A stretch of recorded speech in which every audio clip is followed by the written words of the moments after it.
Skynet, what's up, man? All right. We're here.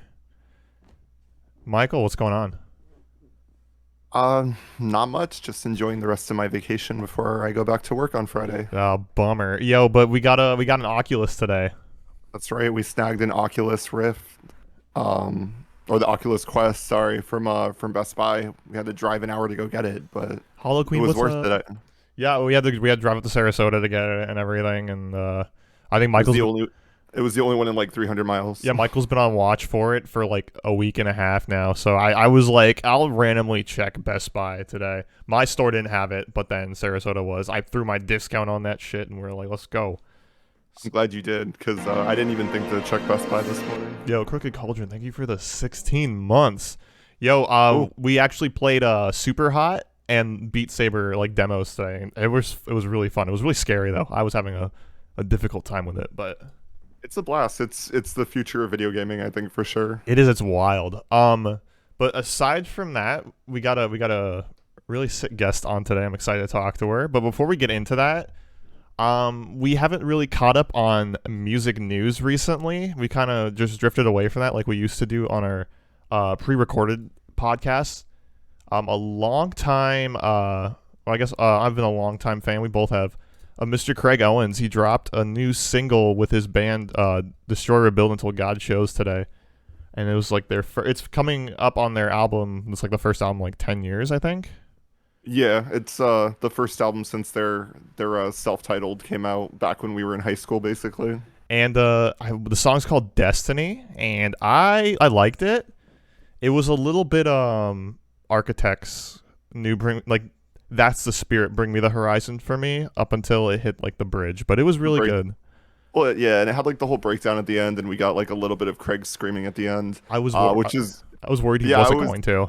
I was worried too because Craig's got just like those really great screams, especially like his highs are incredible, but even like the chorus was really strong, and it was a good first song I think for them to drop from their album. Aside from they dropped a demo last year, I think called like King I Am Yeah, King. no, it was kind of weird, wasn't it? Yeah, it was a little like industrial, like hard rock with a little bit of like Sometimes I wonder, like, if that was a case of like sometimes there's bands on Spotify with the same names, so if they post through like DistroKid or something, it ends up under another band's name, basically. I was worried that it wasn't because it got taken away like immediately, but I guess it was just a demo and I don't know, it was gone pretty fast. So sounds like Drugs is like back out there. And speaking of Craig Owens, our next podcast is going to be a review, and we are going to do. It's a throwback review. It is a throwback review. We are about. We're gonna ride on the waves of the whole emo fad going on right now. Yeah, I think we're gonna be like 11 or 12 years late, but we're gonna be doing a review of Chiodo's second full-length record, Bone Palace Ballet, which is what really got me into the heavier genre. I'd say Michael too, probably. Yeah. Also, we were talking about this. I think I don't know if it was the last episode, but that album and Chiodos especially was like my gateway band into like heavier music, basically.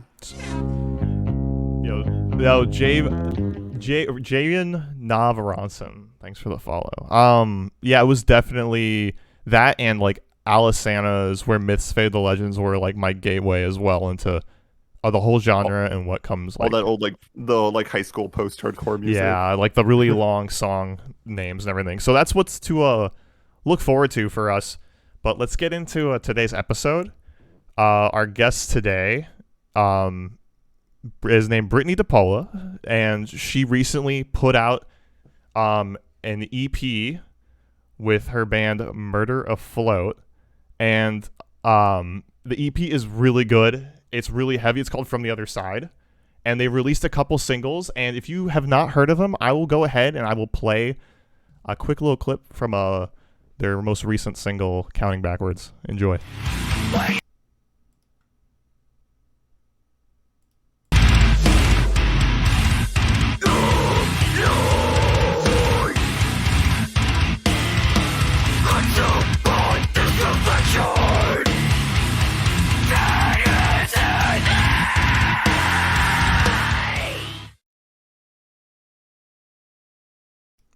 And yeah, it's pretty heavy. I always kind of have a little trouble with switching to the media sources, but I figured it out a lot quicker than we did on Zach's episode. But that song is super killer. The whole EP is fantastic. And let me get her out here. Let's see. Brittany, are you ready? I'm ready. All right, just give me your let me see. Your camera on? There we go. There she is. Welcome to the podcast. Thanks for joining us. Yeah. Thank you. How are you doing? I'm okay. Nervous, but excited. I'm all right, though. How are you guys? I'm good. Don't be nervous. We are also a little, a little nervous too, just because you are a brand new friend of ours. Everyone that's been on the podcast, like I've said, we've known them for like 5 to 10 years, and you're a brand new face, and you're doing some really great stuff out there. So I wanted to have you on, and I have some mutuals with you. I was about to say, what's the link between you and Brittany? I've known Riley for a long time. I've never really gotten to sit down and talk to him, just because every time I've seen him, he'd be playing drums for either Imperium or Dealey Plaza, and he's so good, and I'm a drummer myself, so I was always very intimidated. But he seemed like such a nice guy, and I'm pretty close with Connor now. We are actually working together on some things. Yep. And Connor Which is awesome. Thank you so much. Connor is my drummer in Clarinoctus, but I didn't want to make this all about me. I just want to mention how great of a guy Connor is, and I would like to talk to Riley more in the future. He seems like a really great guy. But I'm sure he would love that. yeah, that'd be awesome. Considering I'm around his brother so much now, that'd be really cool. Yeah, exactly. But let's talk about Murder Afloat. Yeah, let's do that. Congratulations on the EP release, by the way. Thank you. I appreciate that. How does it feel to get such a monster like record out to the world? Well, it's actually like the first collection of music that Murder Float really has put out. Like back in the day when we first started, we put out a small demo, just something we recorded in our garage and sold, for $2 at our shows. But it feels really great, actually. It felt like I accomplished something that I've been wanting to accomplish for a very long time. At long last, right? Yeah, exactly. That's awesome. And go ahead. We know that you guys were kind of like defunct for a while or gone for a while. What made you guys come back and get back together? Honestly, it was just kind of like timing. We all went our separate ways. We went to college, started our lives once we got older. And then for some reason, we just came back together and we're like, hey, you want to write some music? And everyone was like, yeah. And then, we started writing music. And then, yeah, it's just what it is now. I have a funny story about that. Basically, how I found out about you guys is for a couple years, I worked at a Publix in Inglewood, and we would see managers come in all the time. And a new manager was coming into my store, kind of around our age, who was I heard was pretty intimidating. But I was like, I got to make a good impression. I'll talk to her about things that we like. And we started talking about music, and she said, "Oh, I used to go to like Northport Highway back in the day, and we'd go to a bunch of shows and stuff." And I was like, "Okay, name me some bands you would see." And she's like, "One of my favorites was this band called Afloat Savannah." And I was like, "It sounds a little familiar." I'm a few years younger than you, but I have a few friends that would go out to those shows like Desolation Fest and everything way back. And I was like, maybe I can find them online or something. And so she mentioned Afloat Savannah and like Punch to Face and a few others that I can't recall. So I fast forward a few months, Murder Afloat puts out a teaser, and I'm like, Murder Afloat? Yes, Sam Marino. She was my manager. Yep. She's a friend of mine, and she's really great. So that's how I was like, what a small world. And extreme. So that you guys put out the teaser and everything. And then she told me, she's like, yo, Murder Afloat Savannah's back together. And I was like, I saw that. And I was like, okay, so I have some mutuals with these people in Murder Afloat Savannah. I was like, I know Riley, and Brittany's the vocalist. She's married to Riley. It's like, that's so cool. But Skynet says, I think I remember you guys from back in the day. You guys were so cool. Glad y'all are coming back. Oh. And Thank you. I wanted to bring this up to you. If you're not aware, there are some articles on like some of those metal websites about you guys making a comeback. Have you seen those? We've seen a couple of them.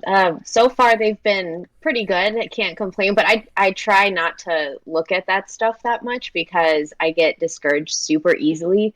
So I try not to go searching for it, if I'm being honest. I So totally. actually, I Yeah. wanted to bring one of those articles up because there was an interesting question in one of the comments. So the article was from metalnoise.com, and they talked about basically the band coming back after a while.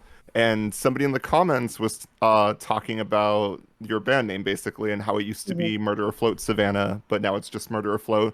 Hmm. And so he was wondering where the name came from because he was actually the creator of like a tour in Savannah called Murder Afloat. Hmm. So, okay, so back in the day, I'm saying this is probably like 2004, early 2004. And me and the guitarist Randall, we were wanting to start some music, and at the time, a huge influence was the Black Dahlia murder, and we were like, I don't know how to come up with a band name. We're a couple of 13, 14-year-old kids, and so we basically just Googled and was looking up like interesting you know deaths, interesting murders, just stuff like that, and we actually found it's called the Savannah Axe murders, and it happened in 1909, and basically this woman's ex-husband came and murdered three people. She ended up living for 3 days, but ended up passing away. And he, they found out it was him. They found, bloody rags or whatever in his house. And then he got arrested, went to trial. They said for him to be hung.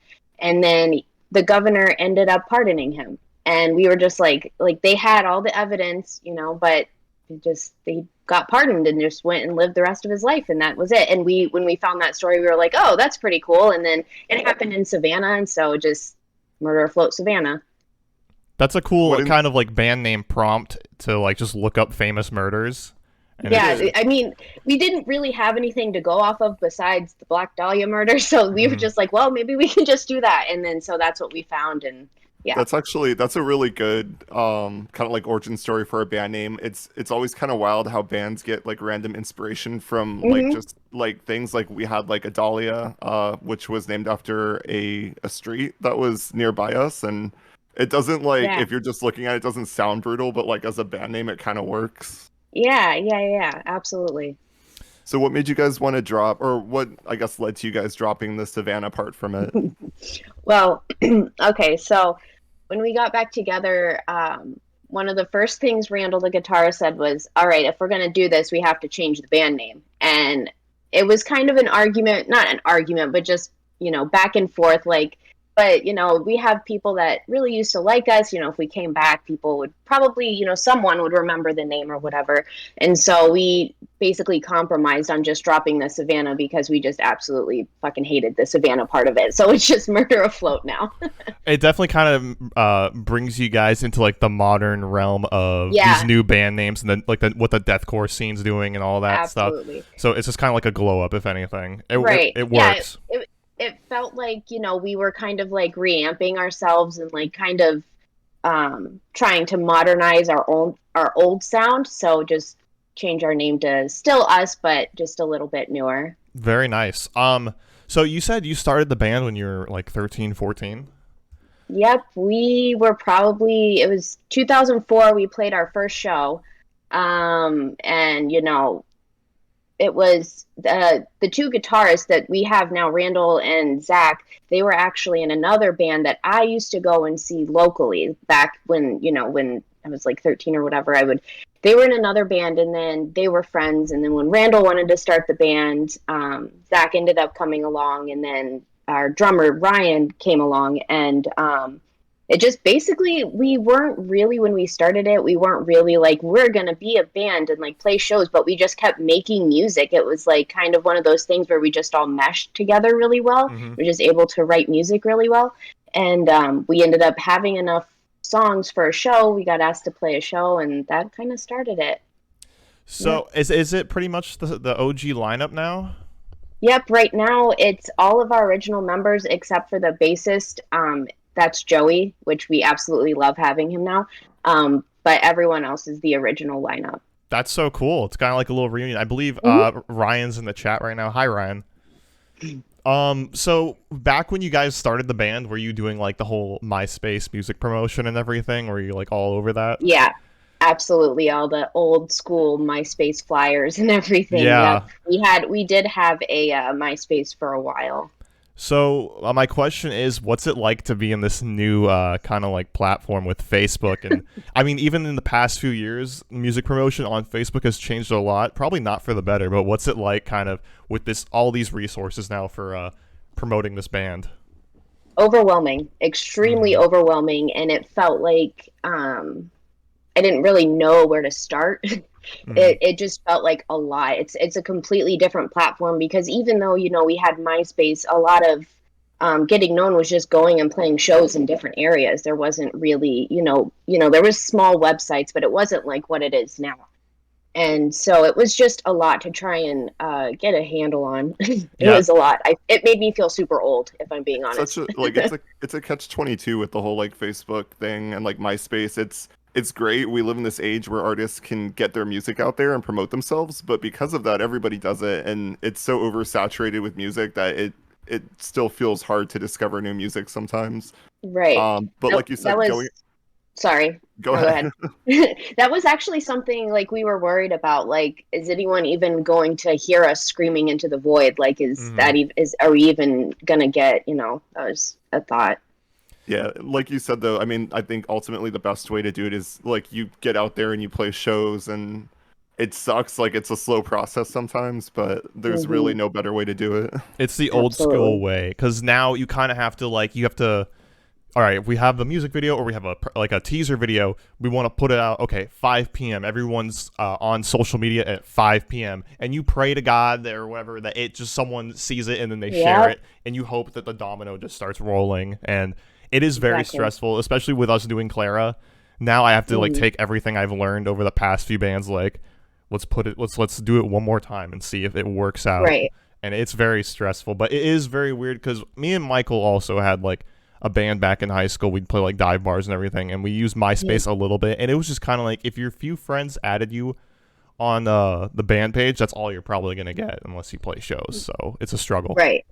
Speaking of which, I know you were talking about when the band first started up, you kind of did a DIY recording of a demo in your garage. What was that like? Because I know we did that with our demo where we recorded it in our living room, and it was a learning process for sure. It was. At the time, our bassist Michael, he recorded it for us, but it was just basically a one playthrough. It was just that kind of thing. So what you got was what you got. There was no editing or anything like that. Very rough. I wish I could listen to it now. It'd be really cool, but I don't have it. And that works for kind of I think that style of music or the more aggressive styles of music. Sometimes it benefits to have a raw sound like that. I absolutely agree. If you guys are playing together in a band, you've got more energy playing like that than if you were to track individually. Right, right. So, counter to that, what was the process like for recording from the other side?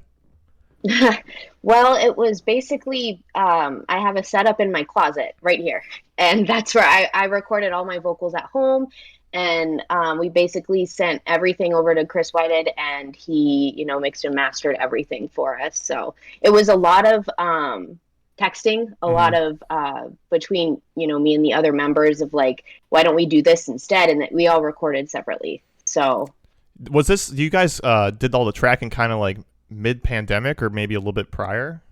The conversation started probably mid-pandemic.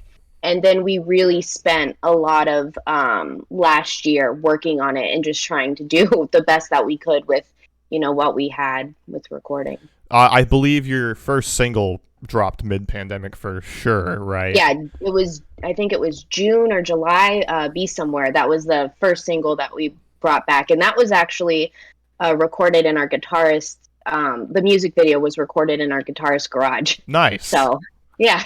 We had James Lewis from Nomadic on here, and we talked to him about his band's full-length Euphoria. It was the most important piece of music to him ever, and he had to drop it mid-pandemic. He had to cancel the debut show and everything.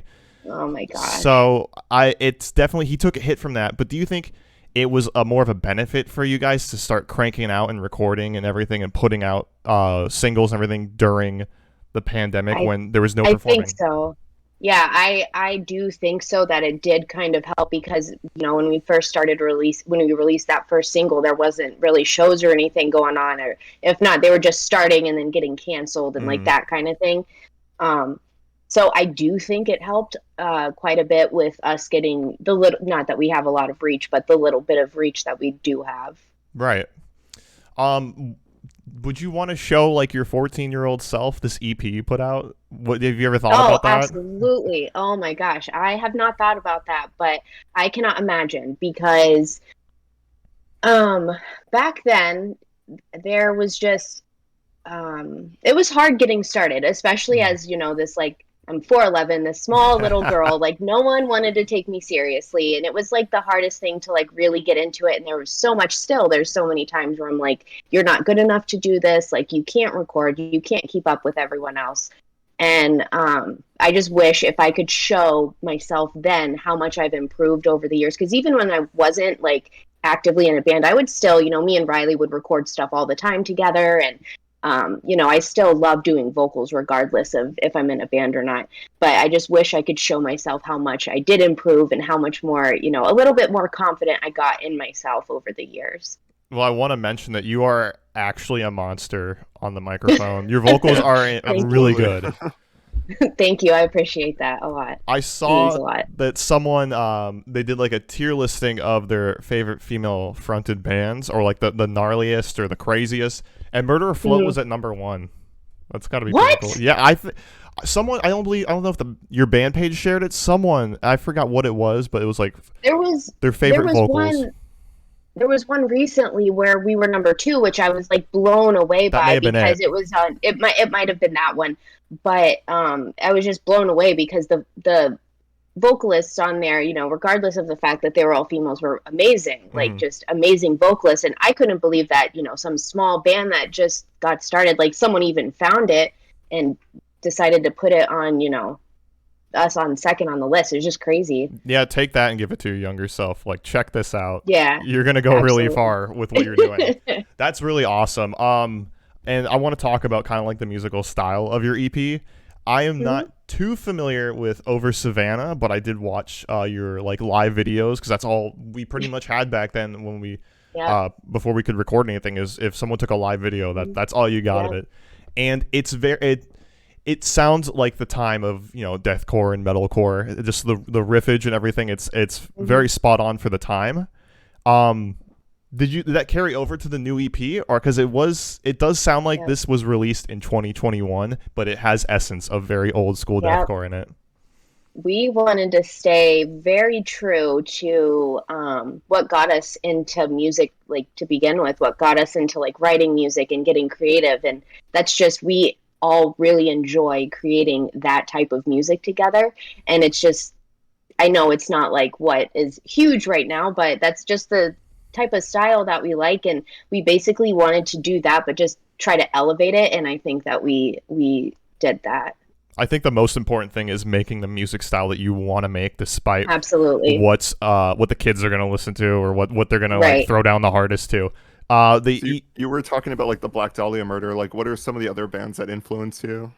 Oh, at that time we had Dead to Fall was like a huge influence for us. Just the way that I do my vocal patterns, I listen to Dead to Fall like all the time and really learned from that. Trevor from the Black Dahlia, that's where I tried to teach myself how to do those kind of vocals, like with the highs and the lows. Like that's what I liked, so that's what I tried to model myself after. Not I do not sound anywhere as great as him, but that's where that came from. But like musically, like Dead to Fall, we listened to a lot of Through the Eyes of the Dead. hmm On Broken Wings was another one we listened to a lot.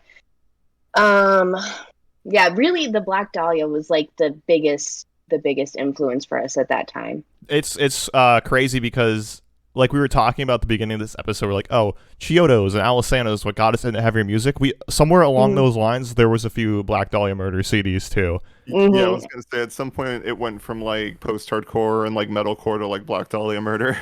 Like it's still really cool that they're still putting out records so consistently, and Trevor is an extremely good vocalist, and I can actually hear it. I can hear your inspiration for sure. Your highs are definitely they're super on par with it. Thank you very much. Yeah, which is saying a lot because his highs are like crazy good. They're insane, very much so. Have you like kept up with the Black Dahlia Murder? I know they've kind of changed style like a little bit, but do you still like them as much?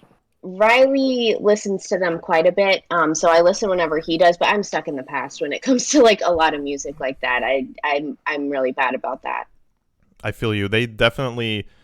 I go off their titles. I don't remember, so I go off what color the album is. They put out a dark orange one. That was when they started really changing their sound. Then they put out a red one and a green one. But but I want to commend this EP for kind of being nostalgic in a way, like some of the writing sounds. You don't hear a lot of bands anymore pulling out like the quadruplet chugs and the triplet chugs. Kind of like it sounds like an army is marching in onto a battlefield with like the da-da-dun, da-da-dun stuff. So that's like my favorite part of metal and deathcore and everything. Yeah, and it's super cool. And like honestly, I know we talked about this like last podcast. Like sometimes like in the metal community, there's so many bands that kind of just start to sound the same. It's always nice to kind of stand out and be a little bit different. Yeah, and then that's one part of it, but then the other part is when you stand out, there's a lot of people that don't like my vocal types. They don't like the way that I sound. That's also another huge. There's positives and then there's negatives to it, obviously. Always. Yeah, for sure. And it's kind of like what Chris said. You just do, I guess, what makes you happy. Because I know right now, and like with our local scene, it's like all about who can put out like the heaviest music, I guess. And we've got like all the down tempo and all of that, which is cool. But yeah, so I mean, it's good just to do your own thing, and if that's what makes you happy, who cares about what people say? Right. Absolutely. Exactly. And there's been quite a really good reception for your EP and your music videos and everything. So great job on that. And I just got to give it one more time that the guitar playing, the drumming, your vocals, everything on it is fantastic. It's killer, and it's definitely, it doesn't sound easy at all. So you guys are doing really great work out there. Thank you very much. Thank you. But what are the plans for shows? It's kind of like iffy whether or not shows are going to be back or not. We're in like off season with COVID again. It seems like, knock on wood. Right. I know it like goes back and forth. That was the plan this year, was to put out the EP at the end of last year, and then this year just focus on shows. But then every time we've went to go practice over the last month, someone's been sick or someone is afraid that they have COVID or something. It's really hard to get together right now to practice. We're all practicing on our own, but we need to practice together. But that's our main goal right now, is to just get together enough to be able to play a show. I know Connor talked to me a little bit. He's like, yo, Murder Float, when they get out there, they want us to play a show. I'm like, but we're babies compared to them. Our music is so soft compared to them. No, that's the best thing. That's my favorite thing about shows, though, when there's like a wide range of music, because if not, everything just kind of blends together. And like, I love having different types of bands. It just makes it interesting. I don't know. I'm totally there for it, though. I can't wait. I'm really looking forward to it. I get it. I get the hesitation. I mean, especially like for me, like somebody who doesn't play metal but plays like, I guess, like indie rock. Like it's so hard for me to want to play shows around here just because I know that this scene is like predominantly like metal. Right. That makes sense. It makes sense. But so you guys want to definitely get together and practice more before going out. Does that mean so future material is kind of on hold until the show happened, or are you guys kind of like writing in honestly we're starting. We are going to put out a full length. That's the next step. We're going to put out a full length. It's not going to be this year, I don't think, but we have started working on it. And me and the lead guitarist Randall have started putting ideas back and forth of just like the flow of the whole album, and because we kind of just want it to like go together, if that makes sense, kind of like flow together seamlessly, each of the songs. So it's going to be a big project, but I'm excited. It's going to be fun. I'm sure everyone's going to be looking forward to it.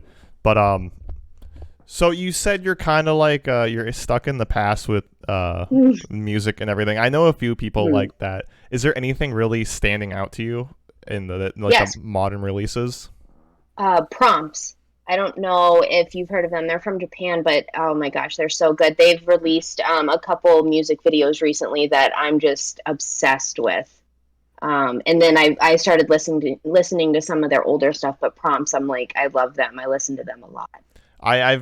We have someone in our Discord who's constantly throwing out like Japanese metal links and everything. Yeah. And I started kind of listening to them, and I'm like, I don't want my entire Spotify to become like Right. Japanese music and everything, but they got some really crazy stuff over there. It's been good. There's been some bangers for sure.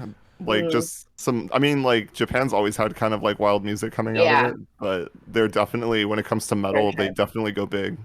Absolutely. Have you ever heard of like Pale Dusk or anything?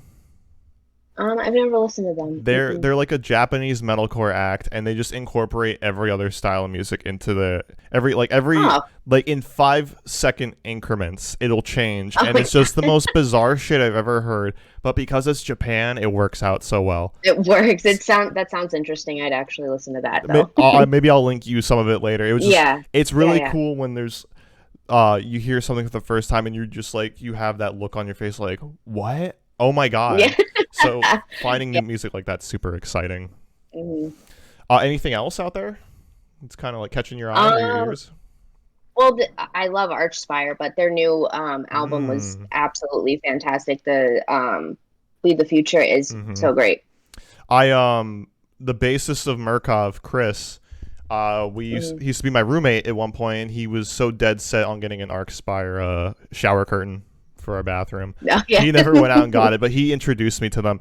And as a drummer, I can't comprehend it. Like the song, insane. Yeah, their songs are hitting like 350 BPM, and it's really crazy. And the vocalist is insane. It's like I don't know. It's just super impressive to me because that takes a lot to be able to do what he does. So it's just kudos to him. He's in it like the lyrics for a single song is like 2 pages long and everything because he spits it Absolutely. so fast. I heard somewhere, I think Chris may have told me this, that name dropping, the vocalist of Archspire is actually the vocal coach for Jason Momoa, the guy who plays Aquaman. What? Yeah, for like his acting and everything, like his tough guy voices and shit. We're gonna have to fact check that one. We'll fact check that later. But yeah, that's a really cool fact. And the guitarist from Archspire, him and his girlfriend will do like they'll stream together and play. We actually watch those. Riley and I watch those. They're pretty funny. That's really cool. Do you and Riley got any more plans for future collabs? No, I know that. I don't know. We were writing together for a while, but it's hard to write for just me myself. I can't do 2 separate things at once when it comes to music because when I'm all in, like that's where my attention is. I can't like divide it equally. I'll like burn myself out. So. Yeah. I think that's good, and if anything. Yeah, we did. I was on a Dealey Plaza song, which was pretty cool to be like on a song with them, and that was pretty awesome. I try to stop myself from having to like write too much random stuff, or else like I'll get overwhelmed if I can write anything exactly. half the time. Right now, it's definitely been kind of nothing going on musically in my head, so I'm glad that Clara put out this song, and we can just go from there. Yeah. But it's so good. I think it's so awesome that you and Riley collab in general and everything. He's an extremely talented musician. Is he doing everything? Drums, guitar? Yeah. I mean, not in Dealey, but at home, we he helps us with ideas for Murder Afloat a lot. Cool. When we were writing the EP, he had a lot of like, he helped us and collabed with Ryan and stuff like that. And he also helped with guitar ideas and stuff like that. He's a really great musician. Really is. And I knew he was, and then I hit up Connor. I wanted to jam with him. Oh, Connor's fantastic. And I think all I knew about him was that he was a guitarist. And then a buddy of mine who knows Connor said, "Oh, he can drum too." I said, "Okay." So I went over to his place and we jammed, and he clicked so like instantly. I was so blown away, especially as a drummer myself. I was like, I can't find another like drummer who I'd want to work with. And then he was he was like, what if we do this with guitars? And he picks up his guitar, plugs into his amp, and he's just playing the most beautiful stuff I've ever heard. And I'm like, this is your band now. Like, you do what you want with it. So the Dipaolas are all extremely talented. A very Absolutely. talented group. Absolutely. That's awesome. Michael, do you have anything else? I did want to ask, because we asked this on another episode, what's the craziest show you've ever played? Oh boy. Because it's always I play interesting to hear these stories. I played a few. There was one where at Dotzler Park, I don't know if shows were done by that time, or shows there were done by the time you guys went into shows or whatever. But it was this really small house, and it was this really old house. And we've actually, there was one time where it was just so clogged up. There were so many people there. It felt like it was hard to breathe. I jumped out the window to get outside because I couldn't get through. I couldn't get through the people, so I just ended up jumping out the window. And while my band's playing, everyone's just like, "What the hell's going on?" So that happened there. Wow. And then another time we were there, everyone was just getting so rowdy that they broke the floor, and because it was a wooden floor, and just everyone fell through the floor. And yeah, that was another crazy show. Wow. Yeah. I didn't get a chance to go to too many of those shows. I went out to the Inglewood Skate Park a few times for Oh yeah. the Desolation Fest, and then there was like a couple shows at Kiwanis Park, which didn't end very well. But I believe I started going to shows probably around 2010, 2011, so it was pretty late. It was after, yeah. Kind of late in like the past the good times, or like the OG days. But I mean, we had like Death Fest and everything there. yeah, still. we had But even that was kind of coming to an end. Yeah, that I remember. It would be, there was like 5 at the Inglewood Skate Park, and then we had a venue open up in Port Charlotte called Voodoo, which is where I met the Dipaolas. And I remember Desolation Fest was there, and then it went to the skate park in Sarasota, and I was like, I feel like the legacy's kind of gone, but it was at the Inglewood Skate Park. But that's pretty much all I have. I think this was awesome to talk to you. You did really good, by the way. This was Thank you. really great. And do you have any questions for us? I mean, like, it's like a job interview.